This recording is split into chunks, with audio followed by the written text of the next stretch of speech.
किसानों को डिजिटल खेती की ओर प्रेरित करने के लिए डी ब्लॉक के सभागार में डिजिटल कृषि पर संगोष्ठी एवं सजीव प्रदर्शन नाम से एक कार्यक्रम आयोजित किया गया, जिसमें आए हुए कृषि विशेषज्ञों के द्वारा डिजिटल कृषि के प्रति जागरूक किया गया। साथ ही एक ड्रोन को भी प्रदर्शित किया गया, जिसके जरिए किसान हाईटेक तरीके से रासायनिक खाद का छिड़काव अपने खेतों में आसानी से कर सकते हैं। कृषि विशेषज्ञ मानस ने बताया कि खेती के दौरान किसानों के खर्च को कम करने के लिए हम एग्रो एडवाइजरी देते हैं।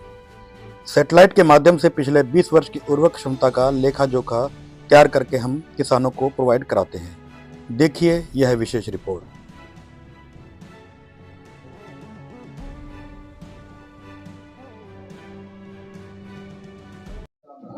सर, क्या परिचय है और क्या कार्यक्रम है? डिटेल। अ, मेरा नाम मानस है। मैं सत्युग को रिप्रेजेंट करता हूँ। बेसिकली हमारा काम जो होता है, जो कृषि में जो फार्मर होते हैं, तो फार्मर का जितना भी मतलब कल्टीवेट करने के टाइम पे, मैं थोड़ा सा इंग्लिश में जा रहा हूँ। कल्टीवेट करने के टाइम पे क्या होता है, जो उनका खर्चा होता है, तो खर्चा को कम करने के लिए हम लोग ये प्रोवाइड करते हैं। तो बेसिकली हम लोग सैटेलाइट से डेटा प्रोवाइड करते हैं, जिसमें हम लोग एग्रो एडवाइजरी देते हैं, सॉइल मॉइस्चर देते हैं। सॉइल मॉइस्चर में हम लोग nitrogen, potash, phosphorus as well as soil organic carbon, pH ये प्रोवाइड करते हैं। उसके बाद कई फार्मर अगर चाहें तो वो फोटो, प्लस ये हमारा जो ऐप है ये प्ले स्टोर में अवेलेबल है, कोई भी डाउनलोड कर सकते हैं, कोई भी अपने जियो टैग कर सकते हैं अपना फार्म को। इस पे वेदर फोरकास्ट आता है, इस पे एग्रो एडवाइजरी आता है। अगर कोई फार्मर चाहें तो वो फार्मर अगर चाहें तो उनको फ़ोटो खींच के भी दे सकते हैं। उस पे हमारा ऑफिस में एग्रोनॉमिस्ट टीम बैठे हुए हैं, वो एग्रोनॉमिस्ट टीम उस बेसिस में एनालिसिस करके बोल सकता है जो उसमें कौन सा चाहिए, क्या मेडिसिन चाहिए, क्या नहीं चाहिए। तो हम लोग ये केमिकल प्रोवाइड कर देते हैं वहाँ पे। तो उस हिसाब से फार्मर लोग अपना जो, हम लोगों का अल्टीमेटली गोल ये है, जो फार्मर लोग जितना खर्चा करते हैं, जैसे अगर किसी फार्मर को ट्रेडिशनल वे में करते हैं तो कि दुकान में जाते हैं, वहाँ पे जाके यूरिया माइट भी उनको यूरिया नहीं चाहिए, माइट भी उनको पोटाश नहीं चाहिए। तो हम लोग को खर्चा कॉस्ट डाउन करने के लिए, कट डाउन करने के लिए वहाँ पे हम वही काम करते हैं। तो बेसिकली हमारा काम ये है, सैटेलाइट के थ्रू में हम लोग डेटा प्रोवाइड करते हैं।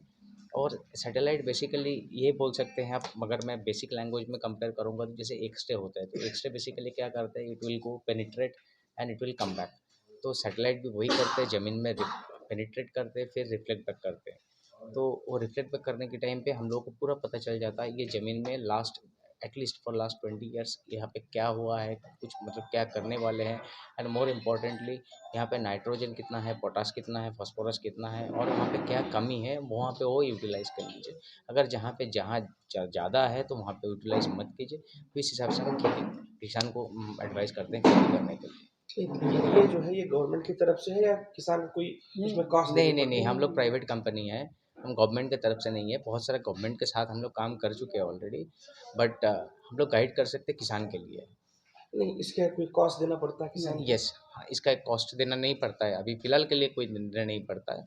तो फ़िलहाल के लिए हम लोग ये पूरा पायलट प्रोजेक्ट कर रहे हैं जो किसानों के लिए, because most important part is this life is, किसानों को पहले अवेयरनेस लेवल इंक्रीज़ करना बहुत ज़रूरी है। जैसे मैं आपको बोलता हूँ, जैसे हम लोग कीपैड फ़ोन आया था पहले, तो हम लोग सब कीपैड फ़ोन यूज़ करते थे। उसके बाद स्मार्टफ़ोन आया था। तो स्मार्टफ़ोन हम लोग, बहुत कोई होता है अर्ली